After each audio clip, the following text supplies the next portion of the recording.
y hay novedades por parte del gobierno de Estados Unidos respecto del nuevo líder de Irán, Andrei. Así es, vamos a arrancar con ese punto porque tanto Trump como el secretario de Guerra Hegseth han hablado sobre las condiciones en las cuales estaría el nuevo supremo líder de Irán, que habría sido afectado bastante durante el ataque que neutralizó, que mató a su padre, el entonces líder supremo de Irán. Según las diferentes fuentes, se habla de que está herido o posiblemente desfigurado.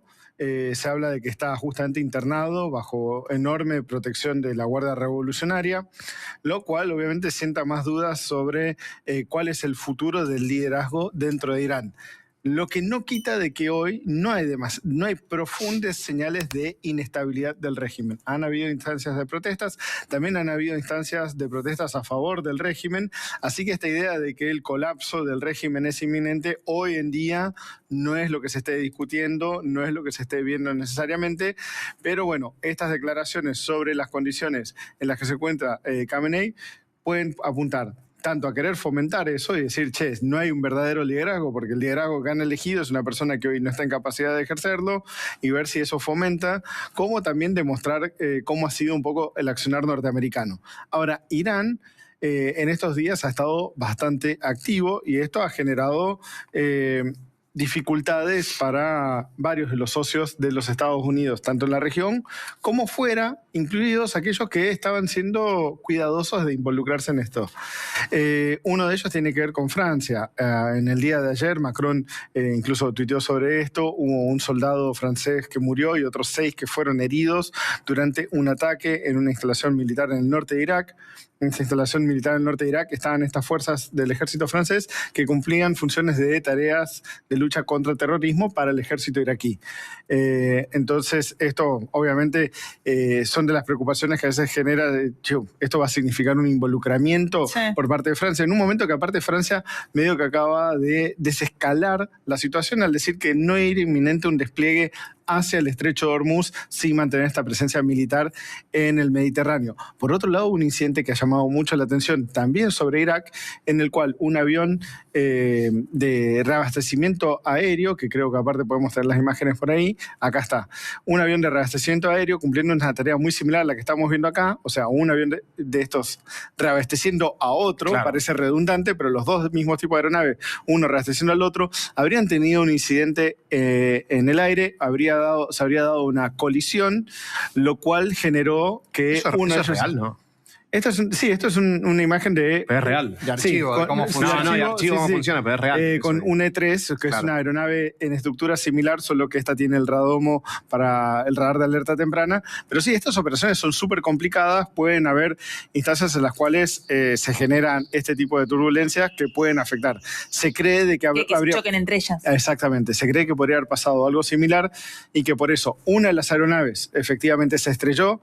Hoy el gobierno, hace una hora más o menos, el gobierno norteamericano confirmó que los 6 tripulantes habían muerto y la otra aeronave logró volver al aeropuerto de Ben Gurion en Israel, donde se mostraron justamente los impactos sobre la cola de la aeronave. Ojo, esto no quita que muchas fuentes dicen, che, ¿y no podría haber sido un derribo también? Claro. Las dos son factibles.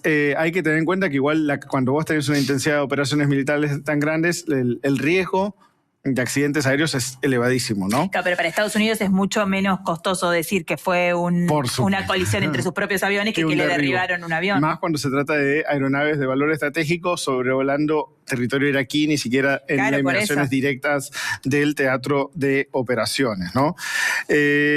También ha pasado de que algunos de los misiles que han estado lanzando los iraníes han tenido que ser derribados antes de impactar en territorio turco.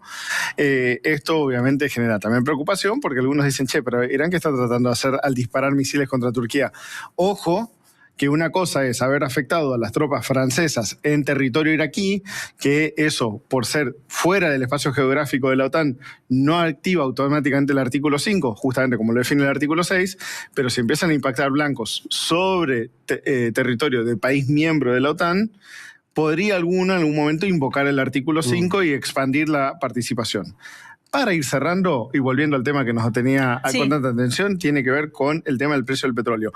En este momento tenemos al Brent por encima de los $100, que es más o menos donde cerró ayer, y los pronósticos de la IEA y Goldman Sachs, así como algunas otras, están apuntando de que marzo y abril, al paso que vienen las operaciones, deberíamos calcular que se mantiene alrededor de los $98 el barril de petróleo, 95, con ExxonMobil siendo el que está más preocupado, diciendo, che, podríamos estar pensando que en los próximos meses tengamos un promedio de $135 el barril de petróleo.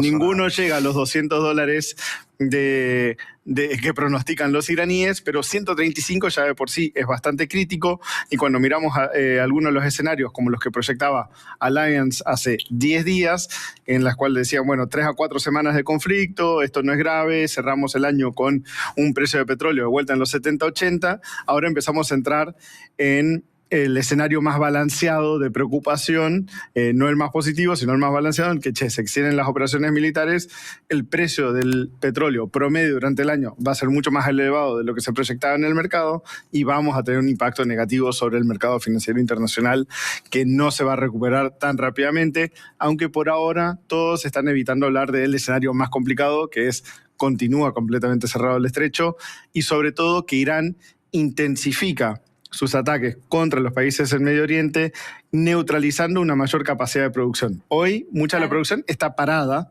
pero no está neutralizada. O sea, están optando, por razones de fuerza mayor, no exportar, porque no puede salir por el estrecho, porque no quieren poner en jaque las operaciones. Pero si el día de mañana Irán empieza a ser muy efectivo en destruir refinerías, oleoductos y otras partes de la infraestructura, eso ya impacta a largo plazo. Es un escenario súper complicado, nos afecta a nosotros también, y siempre pienso como las dos caras de una misma historia, ¿no? Porque todo este conflicto significaba para Argentina una oportunidad, ¿no? Porque tenemos cosas que el mundo demanda, pensando no solo en oil and gas, sino también en alimentos y demás. Pero al mismo tiempo, eso es como a largo plazo, pero lo inmediato, que es la inflación, te pega de lleno en inflación, poder adquisitivo, digo, por la producción y el impacto del combustible en un país como la Argentina, además que la logística es toda con combustible. Completamente, aunque algunas cosas positivas hubo. Un cargamento que se ha firmado para enviar de GNL a la India, por ejemplo, lo cual es positivo, pero igual el stock de Argentina hoy en día sigue siendo limitado. No es que podemos explotarlo del todo. La Argentina, que se proyecta dentro de 5 años, tendría esa capacidad. La nuestra nos agarra todavía etapa temprana. Además, yo lo escucho a Andrei muy atentamente todos los días desde que empezó el conflicto, y no se ve la salida. Y la esto que siempre hablamos de, che, bueno, va a ser corto, va a ser largo. La verdad que nadie sabe si va a ser corto o largo. Me da la sensación de que se está extendiendo más de lo que algunos preveían, pero incluso la sensación que da es que se va a extender mucho más todavía. Por ahora todavía estamos en el cronograma, o sea, podríamos echarnos el cronograma de 4 a 5 semanas, podría cumplirse. El tema es que los indicios dan a pensar de que va a seguir más. ¿Cuánto llevamos? Y estamos ya, 28 de febrero empezaron las hostilidades, estamos en 2 semanas. Claro. Bueno, lo que pasa es que pasan muchas cosas. Sí, y ha sido muy intenso, y son cosas que nos han impactado de lleno a todos. Sí.